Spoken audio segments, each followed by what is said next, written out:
వ్యాసుడు. ఈరోజు గురు పూర్ణిమ లేదా వ్యాస పూర్ణిమ అని గురుకులంలో ఉన్న వాళ్ళందరూ కూడా గురువుని చేరి పూజలు పురస్కారాలు, పాద పూజ, పాదుకుల పూజ అనేక కక్షల్లోనూ చేసుకుంటారు. వాళ్ళ వాళ్ళ సాంప్రదాయం ప్రకారం సృష్టిలో గురువుకు ఎంతో అగ్రస్థానం ఇచ్చారు వేదాల్లోని ఋషులు.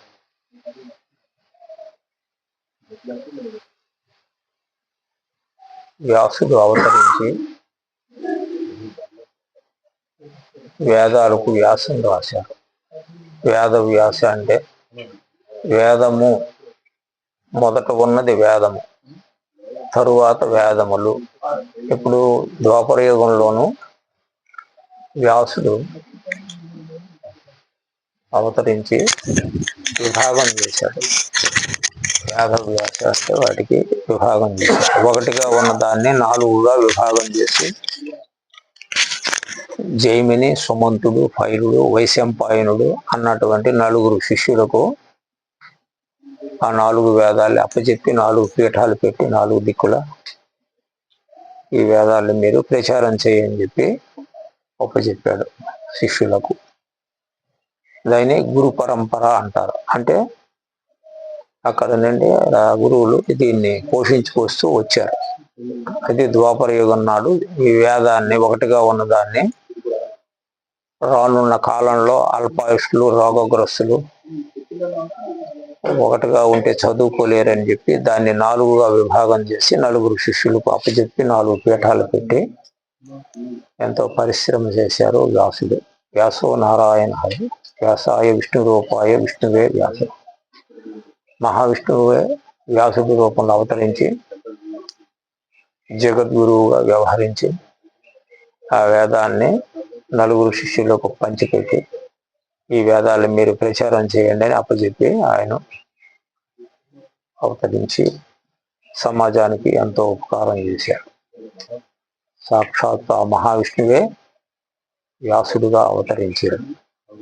విష్ణువు వేరు, వ్యాసుడు వేరు కాదు. విష్ణువే, మహావిష్ణువే వ్యాసు రూపంలో వచ్చాడు. ఈ గురుకులంలో అందరూ కూడా ఈ వేదాల్ని చదువుకొని ఆనాటి నుండి ఈనాటి వరకు కూడా పోషించుకొస్తూ ఉన్నారు. వేదాలు చదువుకుంటారు, కొన్ని పన్నాలు తీసుకుంటారు, శిష్యులకు నేర్పుతుంటారు. ఇలాగ ఒక్కొక్కరు ఒక్కొక్క కాలంలో ప్రయాణం చేస్తారు. కానీ మన గురువు గారు మనకు మాత్రం వేదాలు చదువుకోమని చెప్పలేదు. వేదానికి మూలం ఉన్న వేదము అంటే తెలివి అని అర్థం. వేదములు అంటే తెలివిని ప్రకాశింపజేయునవే అని అర్థం. మనలో తెలివి ఉంది, అది వేదం. ఆ తెలివి 4గా విభాగం చేసి సమాజానికి తెలుపుడు చెయ్యమని ప్రచారం చేశారు. అవే గురుకులంలో నడుస్తుంటాయి. త్రైగుణ్యో విషయోన్వేద నిస్త్రైగుణ్యో భవార్జున నిర్ద్వంద్వ నిత్య సత్వస్థ నిర్యోగక్షేమ ఆత్మవా అని చెప్పి భగవద్గీతలో స్వామి చెప్పారు. అర్జున 3 గుణాల గురించి వేదాలు తెలియజేస్తాయి. తమో గుణము, రజో గుణము, సత్వగుణం. ఈ తమో గుణం ఎట్లా ఉంటుంది, రజోగుణం ఎలా ఉంటుంది, సత్వగుణం ఎలా ఉంటుంది అని చెప్పి ఆ గుణాల తాలూకా వాటి తాలూకా ప్రేరణ ఎలా ఉంటుంది, వాటి నుండి బయటపడడం కొరకు ఆ 3 గుణాల గురించి వేదాలు తెలియజేస్తాయని చెప్పారు భగవద్గీతలో స్వామి. వేదం అలాంటిది కాదు. 3కి పైన ఉన్నటువంటి తెలివి ఏదైతే ఉందో ప్రజ్ఞానం బ్రహ్మ, దాని గురించి తెలియజేస్తుంది. మూలానికి వెళ్ళాలి. మనం ఏం చేస్తామంటే ప్రతి సిద్ధ విద్యార్థి కూడా వేదాలు, శాస్త్రాలు చదువుకోని అవసరం లేదు. ఎందుకు అంటే కాలం చాలా స్వల్పము. అనంత శాస్త్రం బహువేదితవ్యం, అల్పస్య కాలో బహువస్య విఘ్నం, యస్సారభూతం తదుపాసితవ్యం, హంసో యథాక్షీరం ఇవామ మిశ్రమని ఉత్తరగీతలో స్వామి చెప్తారు, శాస్త్రం అనంతం, కాలం చాలా స్వల్పం. ఒకవేళ ప్రయత్నం చేసి ఎవరైనా చదువుకుందాము అని అంటే విఘ్నాలు చాలా ఉంటాయి. అందుచేత యస్సారభూతం తదుపాస్తవ్యం, దాంట్లో సారం ఏదైతే ఉందో దాన్ని తీసుకొని ఉపాసన చెయ్యమని ఉత్తరగీతలో చెప్తారు స్వామి. అది మనం చేస్తున్నదే ఆ పని. మనం వేదాలు శాస్త్రాలు చదువుకోలేము, చదువుకునే అవసరం లేదు. వేదము అంటే తెలివి, వేదములంటే ఆ తెలివిని ఐడెంటిఫై చేసి ఇలా ఉంటుంది సుమా అని చెప్పి ఈ 3 గుణాలని దాటడం కొరకు వేదాలు తెలియజేస్తాయి. అందుకు 3 గుణాల గురించి తెలియజేస్తాయి వేదాలని చెప్పి ఆ శ్లోకంలో భగవద్గీతలో చెప్పారు స్వామి. త్రైగుణ్య విషయాన్ని వేదాలు ఆ 3 గుణాల గురించి తెలియజేస్తాయని చెప్పారు. గుణములతో కూడుకున్న వాడు జీవుడు, గుణాతీతుడు ఈశ్వరుడు. గుణములతో కూడుకున్న జీవుడు మనలోనే ఉన్నాడు, గుణాతీతుడైన ఈశ్వరుడు మనలోనే ఉన్నాడు. మనలో తెలివి 2 విధాలుగా ప్రకాశమానం అవుతుంది. తెలియజేసే తెలివి ఒకటి, అది ఈశ్వరుడు. తెలియజేసిన తెలివిని తెలుసుకొని తన అనుభవంలోకి తీసుకొచ్చి ప్రకృతిలో వ్యవహరిస్తారు. ఆ తెలివి, తెలుసుకునే తెలివి 2. తెలుసుకునే తెలివి జీవుడు, తెలియజేసే తెలివి ఈశ్వరుడు. తెలియజేసే తెలివిలో మార్పు లేదు, తెలుసుకునే తెలివిలో మార్పు ఉంది. ఈ తెలివిని తెలుసుకోవాలని అంటే 15వ అధ్యాయం పురుషోత్తం ప్రాప్తి యోగంలో స్వామి ఏం చెప్పారు, ఊర్ధ మూలం అన్నారు. ఊర్ధం పైనుంది మూలం, అధశాఖం దాని శాఖోపశాఖలు కిందికి వ్యాపించి ఉన్నాయి మన శరీరంలోనూ. అశుద్ధం ప్రాహురవీయం, ఈ అశుద్ధ వృక్షం అన్నది, సంసార వృక్షం అన్నది అనాది నుండి ఈ జీవుడు అంటగట్టుకొని వస్తున్నాడు. చందాంసి అస్య పర్ణాన్ని, చెట్టుకు ఆకులు అట్లాంటివి ఈ సంసార వృక్షం గురించి ఈ వేదాలు ప్రబోధన విన్నవై. మనం ఈ సంసారంలో మాయలో పడ్డాం కాబట్టి దాన్ని ప్రబోధన చేస్తున్నాయి వేదాలు, ఆ తెలివిని ప్రకాశింపజేస్తున్నాయి. ఈ తెలివి ఎలా ఉంటుంది, ఈ తెలివిని మనం తెలుసుకోవాలని ఊర్ధ్వానికి వెళ్ళమని చెప్తాయి వేదాలు. చందాంస్యస్య పర్ణాన్ని యస్సం వేత్ స వేదవేత్త, ఆ మూలంలో ఉన్నటువంటి తెలివిని ఎవడైతే తెలుసుకుంటాడో వాడు వేదవేత్త అని చెప్పి ఈ శ్లోకంలోనూ పురుషోత్తం ప్రాప్తి యోగంలో మొట్టమొదటి శ్లోకంలోనే చెప్తారు. అందుచేత మనం పుస్తకాలు చదివి తెలుసుకోవాలని అంటే పండితి ప్రకటన అవుతుంది. ఆ పండితి ప్రకటన అవసరం లేదు మనకు. పరమాత్మను తెలుసుకోవాలంటే లోపలికి వెళ్ళే ప్రక్రియ యోగము. యోగము అంటే కలయిక అని అర్థం. మన లోపల ప్రాణము అపానం అన్న 2 శక్తులు పనిచేస్తున్నాయి. అపానం కిందికి లాగుతుంది, ప్రాణం పైకి వెళ్తుంది. ప్రాణం అగ్నితత్వం, అపానం జలతత్వం. ఈ రెండింటిని కలపాలి. భృగువురు మధ్య శివస్థానం, ఇది పరమాత్మ ఉండే చోటు. అగ్నేయం, అక్కడే శివుడికి 3వ నేత్రం అంటారే అక్కడుంది. అక్కడకు జీవుడు వెళ్తే అది తెలుసుకుంటుంది. వీడికి జ్ఞాన నేత్రం తెలుసుకుందిరా అంటారు. దాని కొరకు ప్రయత్నం చేయాలి మనం, ప్రతి సిద్ధ విద్యార్థి. ఆదిలో శబ్దం ఉండెను, ఆ శబ్దము దేవుని యందుండెను, ఆ శబ్దమే దేవుడు. నిర్గుణ నిరాకార పరబ్రహ్మములోంచి శబ్దం వచ్చింది, అది ఓంకారము.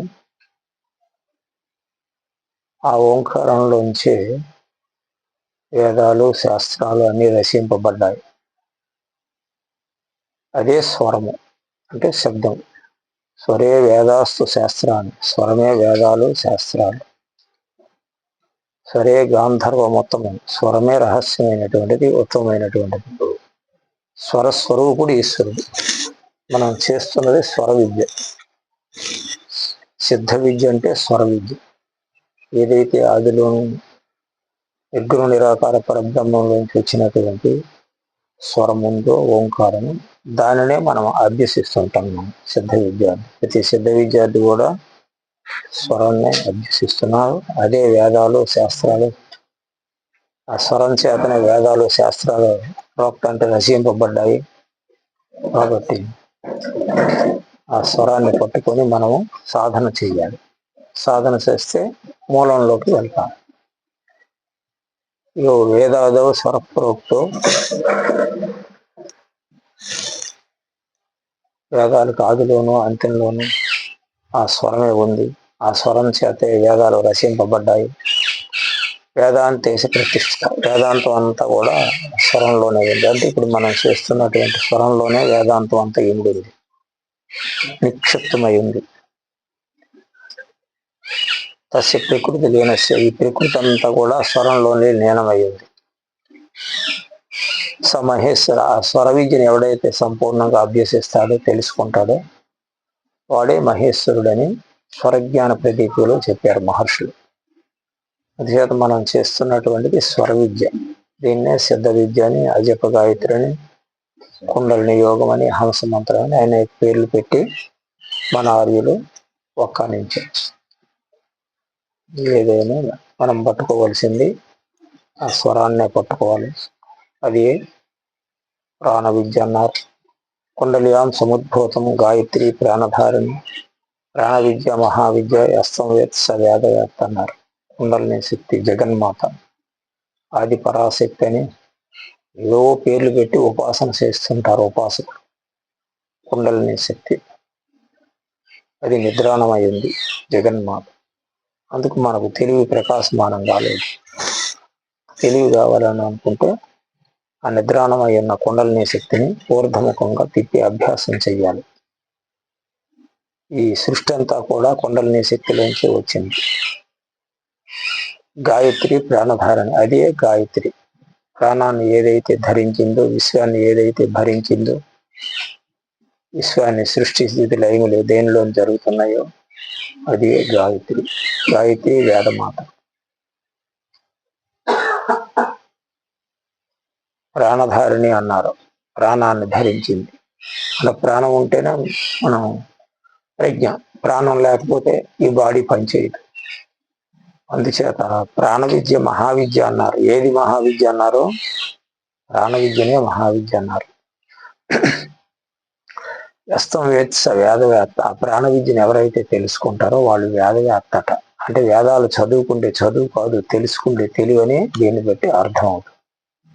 కాబట్టి మనం వేదాలు చదువుకోలేదు, శాస్త్రాలు చదువుకోలేదని దిగులు పడవలసిన పని లేదు. దీన్ని పట్టుకోవాలి, ప్రాణాన్ని పట్టుకోవాలి. ప్రాణం పట్టుకొని ప్రాణం వశమైతే ఇంకా వాడాడేది ఆట, పాడేది పాట.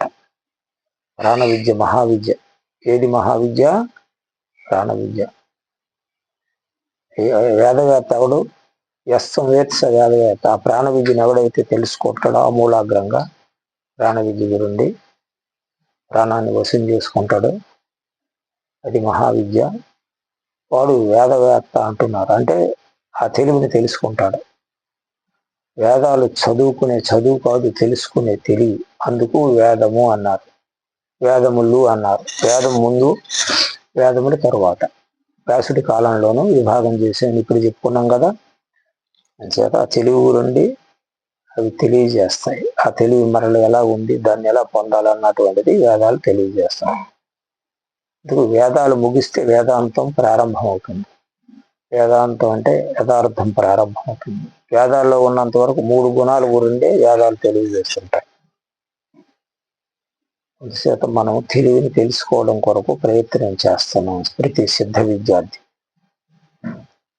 ఆదిలోనూ అంతిమలోనూ ఈ స్వరమే ఉంది. ఆ స్వరం చేతనే వేదాలు రచింపబడ్డాయి. మనం చేస్తున్నటువంటిది ఏదో కిందకి మీదకి నడుపుతున్నాం అని అనుకుంటున్నాం. అందులోనే రహస్యం అంతా ఇమిడింది.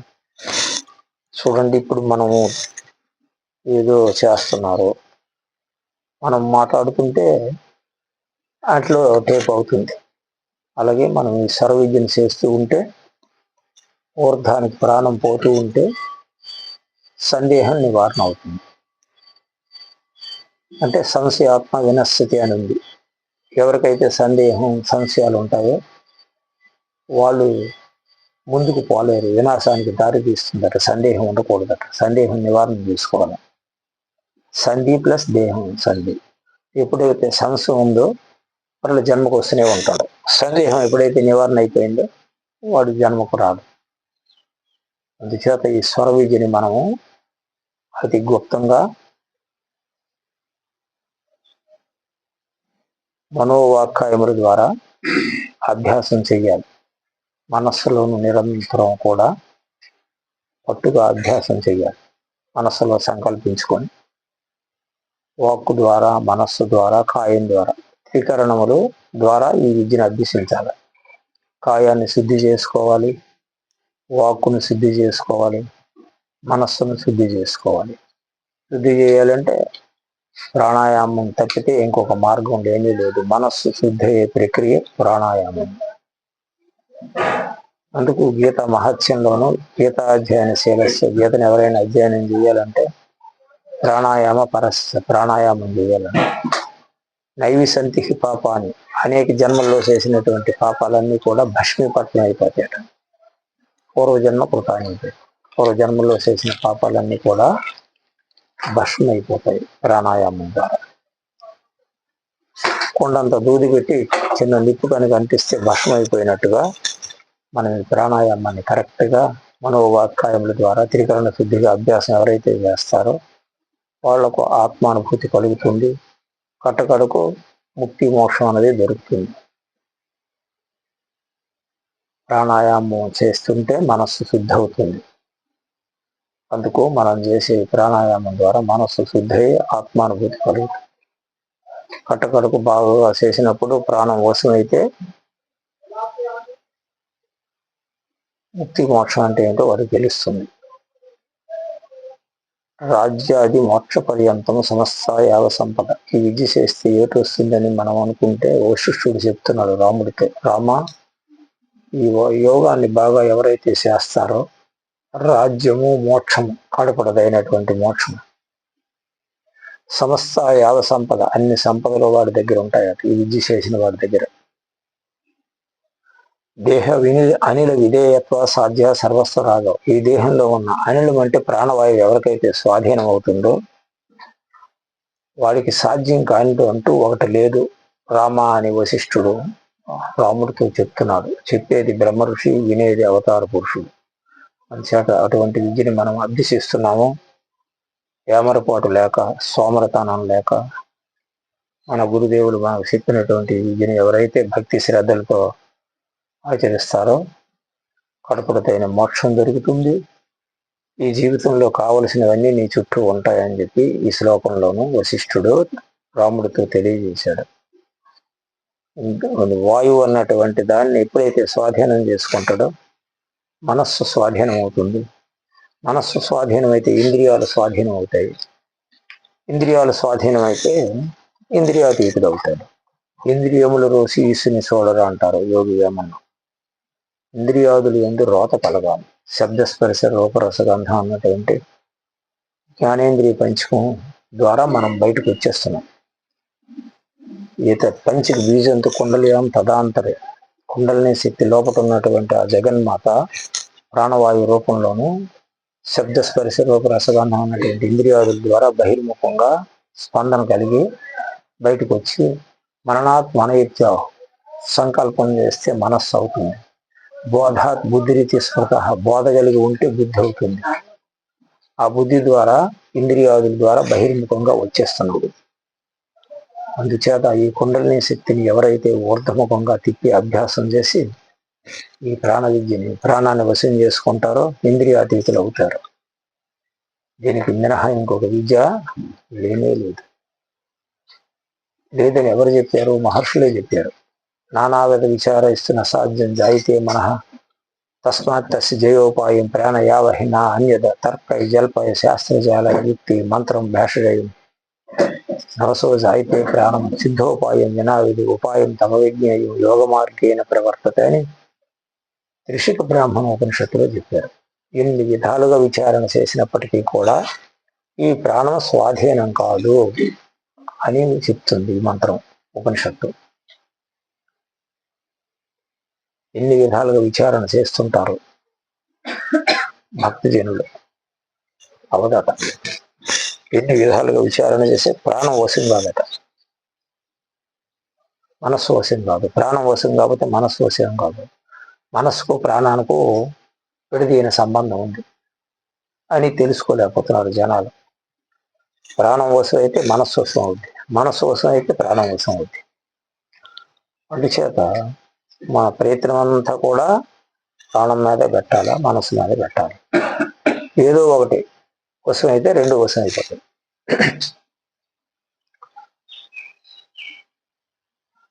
ఎన్ని విధాలుగా విచారణ చేస్తున్నారంటే సమాజంలోని ఎన్నో విధాలుగా విచారణ చేస్తున్నారు. కొన్ని ముఖ్యం అక్కడ ఉందంటే ఇలా ఉందంటే అలా ఒక 20 తిరిగి తీసుకొచ్చి ఎక్కడని చెప్తాను లాస్ట్ అండ్ ఫైనల్కు. అలాగనే మహర్షులు ఇవన్నీ విచారణ చేసి నానావిధ విచారిస్తున్న సాధ్యం అయితే మనస్సు స్వాధీనం కాదు.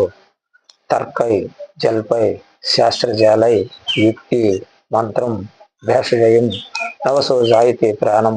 ఇటు వల్ల ఏటి వల్ల కూడా ప్రాణం స్వాధీనం కాదు. తర్కం చేస్తుంటారు, పొద్దుస్తమానం వాదించుకుంటుంటారు, దానివల్ల అవుతారు. అనేక ఉపాయాలు చేసి మనస్సును స్వాధీనం చేసుకుందామని చూస్తారు ఈ స్వామీజీలు, దానివల్ల కాదు. శాస్త్రజాలై పాండిత్యం నేర్చుకుంటారు, శాస్త్రాలు బాగా అభ్యసిస్తుంటారు, వేదాలు పన్నాలు చదువుతారు, తెగా చదువుతుంటారు, వేదాలు చదువుకుంటారు. శాస్త్రాల వల్ల కాదట, శాస్త్రం చదువుకుంటారు. యుక్తి కొన్ని ఉపాయాలు చేసి మనస్సును స్వాధీనం చేసుకుంటూ ఉంటారు, దానివల్ల కాదు.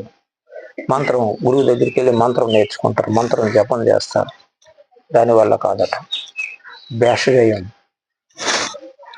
అవిని గంజాయి మత్తు పదార్థాలు సేవించి మనస్సును స్వాధీనం చేసుకుందామని చూస్తారు, వీటి వల్ల ఏటి వల్ల కాదు. తర్కై జల్పై శాస్త్రజాలై యుక్తి మంత్రం భేషజయం నవసో జాయితే ప్రాణం. వీటి వల్ల ఏటి వల్ల ప్రాణం స్వాధీనం కాదు. ఇది ఉపాయం తమ విజ్ఞేయం. మరల ప్రశ్న వేస్తారని, అయితే ఉపాయం ఏంటి వీటి వల్ల కానప్పుడు? సిద్ధోపాయం వినావిదే, సిద్ధులు చెప్పిన మార్గం కావాలి. వాళ్ళు ఏం చెప్పాలి? ఉపాయం తమ విజ్ఞేయం యోగ మార్గేన ప్రవర్తతే. సిద్ధులు అయి ఉండాలి, ఆ మార్గంలోని వాళ్ళు సిద్ధిని పొందాలి, మనకు చెప్పాలి. అది యోగ మార్గం అయి ఉండాలి.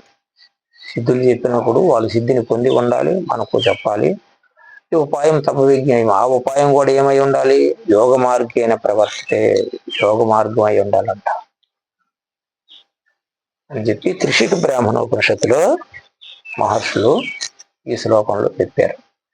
కాబట్టి బుద్ధివంతులైనటువంటి వాళ్ళు అన్ని విడిచిపెట్టి ఎక్కడైతే సిద్ధిని పొందినటువంటి సంస్థ ఉందో ఆ సంస్థ దగ్గరికి వెళ్ళి ఆ సమాజంలో చేరి ఆ గురువుని సంప్రదించి ఆ ప్రాణ విద్యను నేర్చుకొని సిద్ధిని పొందడానికి ప్రయత్నం చేయాలి. మన మార్గంలోని ఎంతో మంది సిద్ధులు ఉన్నారు, డౌట్ లేదు. ఈ సిద్ధ విద్యలో ఎంతో మంది సిద్ధిని పొందారు, అది యోగ మార్గం మనకు దొరికింది. కాబట్టి భక్తి శ్రద్ధలతో ఎవరైతే దీన్ని విశ్వాసంతో అభ్యాసం చేస్తారో ఈ మహావిద్య కాబట్టి ప్రాణం స్వాధీనం అయితే మనస్సు స్వాధీనం అవుతుంది, మనస్సు స్వాధీనం అయితే ఇంద్రియాలకు అతీతుడు అవుతాడు, అప్పుడు ఆత్మానుభూతి కలుగుతుంది. అంచేత ఎన్ని విధాలుగా విచారణ చేసినప్పటికీ కూడా యోగ మార్గం తప్పితే ఇంకొక మార్గం లేదని ఈ శ్లోకంలో చెప్పారు. ఇడా పింగళయోరు మధ్య, ఇది ఇడా నాడి, ఇది పింగళ నాడి, మధ్యంలో సుషుమ్నా సూక్ష్మ రూపిణి, సుషుమ్నా నాడి అతి సూక్ష్మంగా ఉంది. తస్మిన్ విశ్వం సహచరాచరం ప్రతి, ఈ విశ్వం అంతా కూడా సృష్టి రహస్యం అంతా కూడా ఆ నాడిలోనే ఇమిడి చేసినాడు స్వామి. మూలాధార ఆరంభ్య బ్రహ్మరంధ్ర పర్యంతం సుషుమ్నా సూర్యభ తన్మధ్యే పరమాత్మ వ్యవస్థిత. ఆ మధ్యంలోనూ పరమాత్మ ఉన్నాడు. పరమాత్మ ఉండే చోటు తిరిగాతే ఎప్పుడైతే కిందికి వచ్చినాడో దక్షిణాభిముఖంగా చూసి ప్రపంచాన్ని చూసి ఈ దేహం నేను అనుకొని పడరాని అగసాట్లు పడుతున్నాడు, జీవభ్రాంతితో సంచారం చేస్తున్నాడు సదాశివుడే. మళ్ళీ ఉత్తరముఖంగా వెళ్ళాలి, ఉత్తరంలోంచి దక్షిణాయనంకి వచ్చాడు. ఇది దక్షిణాయనము, ఇది ఉత్తరాయణం. చేత ఇంత సూక్ష్మంగా మన ఆర్యులు చెప్పారు. ఆయనే దక్షిణే ప్రాప్తి. దక్షిణ అంటే కింద ముఖంగా వచ్చాడు.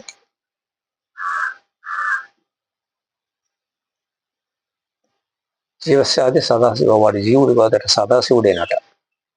కానీ దేహాత్మ భ్రాంతి కలిగింది కాబట్టి జీవుడని నామకరణం చేయబడ్డాడు. ఇక సదాశివుడని తెలియాలంటే ఉత్తరాభిముఖోత్వం స్థానాస్తు స్థానాంతరం క్రమాత్ మూర్ధ్యధ ఆత్మాన్ ప్రాణాన్ యోగాభ్యాస స్థితస్య. మూర్ధిని అంటే శిరస్సు.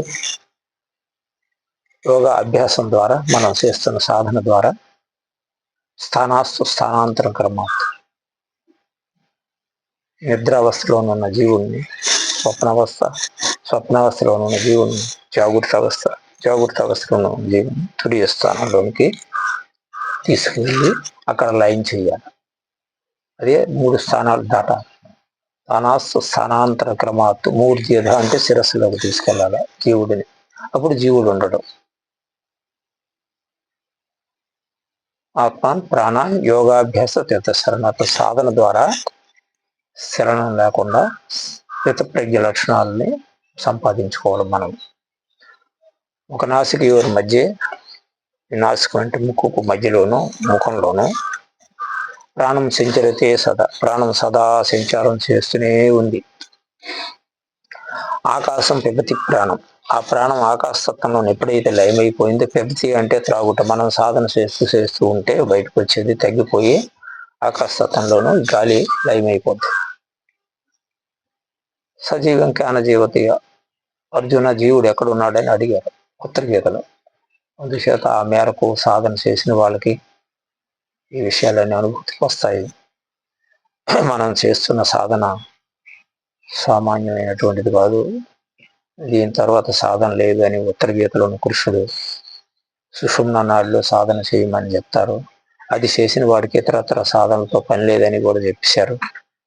దానికి కాను ఈరోజు గురు పూర్ణిమ. గురువుకి ఎంతో అగ్రస్థానం ఇచ్చారు. గురు బ్రహ్మం గురు విష్ణు గురు దేవో మహేశ్వర గురు సాక్షాత్ పరబ్రహ్మ అని మనము నోటితో చెప్పుకుంటున్నామే కానీ గురువుని అర్థం చేసుకున్న వాళ్ళము చాలా తక్కువ మంది ఉంటారు. ఏదో నలుగురితో పాటు నారాయణ, కులంతో పాటు గోవిందని వెళ్తాం, ఏదో పండుగ ఇచ్చేస్తాం, ఏదో దక్షిణ ఇస్తాం, వచ్చేస్తాం. నేను ఇంత మాత్రానికి అయ్యేది కాదు. గురువు సేవ చేయాలి. ఇది గురువు అవసరం లేదని చాలా మంది అంటారు. గురువు మనస్సు అని మనకు సిద్ధవేదంలో స్వామి వారు చెప్పారు. ఎవరికి మనస్సు గురువు అవుద్ది? అదే మహాత్ముడు, అదే 3 అవస్థలు దాటిపోయిన వాడికి మనసు గురువు అవుద్ది. అంచేత ఆచార క్రీతే కోటి ఆచారాలు చేయండి. కోటి దానంచి గిరికాంచనం, కోట్ల కొద్ది కొండలంత బంగారం నెట్లు కొట్టి దానం చేయండి. అర్జున ముక్తిర్ నాస్తి గురువురు వినా, ఆత్మతత్వం వినా నాస్తి ముక్తిర్ నాస్తి గురువురు వినా. ఆత్మతత్వం అంటే తెలియకపోతే, గురువు లేకపోతే నీ ముక్తి లేదు, మోక్షం లేదు అర్జున అని చెప్పి గర్భగీతలో చెప్తారు. చేత మన మనస్సు గురువు ఎప్పుడు అవుతుంది? ఈ అతీంద్రియ ప్రజ్ఞలోకి వెళ్ళినప్పుడు మన మనస్సు మనకు గురువు అవుతుంది. అంతవరకు కూడా ద్వైత గురువుని పట్టుకొని అద్వైతానికి ఎదగాలి. అది మనము త్రికరణ శుద్ధిగా నమ్మి సాధన చేయాలి. మనోవాక్కాయములు త్రికరణ శుద్ధిగా నమ్మి సాధన చేయాలి. చేసినప్పుడే మనకు అది పట్టు చిక్కుతుంది. ఇది చిరకాల అభ్యాస యోగి అయిన చిరకాలం అభ్యాసం చెయ్యాలి. బహునాం జన్మనాం అంటే అన్నారు. మళ్ళీ అనేక జన్మలు కూడా పడుతుంది. ఈ విద్యను వదలకుండా చేస్తూ ఉంటే జన్మకి ముందుకు పోయి ఏదో ఒక జన్మకి యోగి అవుతాడు. అంతేగాని ఈ జన్మలోనే సాధించేస్తాను అని అంటే అయ్యే పని కాదు. ఎందుకు అంటే సాధకుల్లో అధములు, మధ్యములు, ఉత్తములు అని 3 రకాలు ఉంటారు. ఎవరో ఉత్తములు ఉంటారో వాళ్ళన్నీ వదులుకొని నా కర్మన, నా ప్రజయ, నా ధనేన అన్ని త్యాగం చేసేస్తారు. మన భారత్లాగా త్యాగం చేసినటువంటి వాళ్ళకు ఈ జన్మలోనూ మహోన్నత స్థాయికి వెళ్తారు. తదితరమైన వాళ్ళంతా కూడా మన బోటుగాలం అన్ని పట్టుకొని వెళ్తున్నాం కాబట్టి జన్మలు పడతాయి. ఎందుకు అంటే మధ్యమ తరగతి కింద వస్తాం, వదలము, అలాగని పూర్తిగా చెయ్యము, మందగతిలో వెళ్తుంటాం కాబట్టి బహుజన్మలు పడుతుందని పరమాత్మ భగవద్గీతలోనే చెప్పారు. బహుజన్మలు పడుతుంది అర్జున అని చెప్పారు యోగి అవడానికి. అందుచేత ప్రతి ఒక్కరూ కూడా భగీరథ ప్రయత్నం చేసి 1,25,000 మార్గాల్లో ఇది ఉత్తమమైనటువంటి మార్గం. జగద్గురు ఆదిశంకరాచార్యులు వారు యోగాన్ని అభ్యసించి యోగ తారావళి అనే గ్రంథంలో రాశారు. శ్రీశైలం గుహలో కూర్చొని రాశారు. మహావతార బాబా కాశీలో ప్రత్యక్షమై ఆయనకు ఈ విద్య ఇచ్చారంట. ఆయనే జగద్గురు, ఆయనకి ఈ విద్య నేర్పారంట మహావతార బాబా. ఉపయోగాత్మకతలో ఉంది కాబట్టి ఎంతటి మహత్తరమైనటువంటి విద్య. సదాశివోక్తాని సపాద లక్షాలయావదానాన్ని వసంతలోకే నాదానుసంధాన సమాధి 1,25,000 మార్గాలు ఉన్నాయి. అందులో ఉత్తమమైనటువంటిది లయ యోగము లేక నాదానుసంధానం అన్నటువంటి మనం చేస్తున్నటువంటి సిద్ధ విద్యే. ఇది సమాధికి తీసుకుపోతుంది. 1,25,000 మార్గాల్లో ఉత్తమమైనటువంటి మార్గం అని చెప్పి జగద్గురు ఆదిశంకరాచార్యులు వారు చెప్తారు. వారు యోగ తారావళిలో దీని గురించి రాస్తారు. అలాగే ఉత్తర గీతంతా కూడా యోగం గురించి ఉంటుంది. ఆత్మ సోదరి సోదరులందరూ కూడా భక్తి విశ్వాసాలతో ఈ సాధన చేస్తూ ముందుకు పోవాలని స్వామిని అర్థిస్తూ స్వస్తి ప్రజాభ్యాం పరిపాలయంతాం న్యాయేన మార్గేణ మహీమహేష్ గో బ్రాహ్మణేభ్యం శుభమస్తు నిత్యం లోకా సమస్తా సుఖినో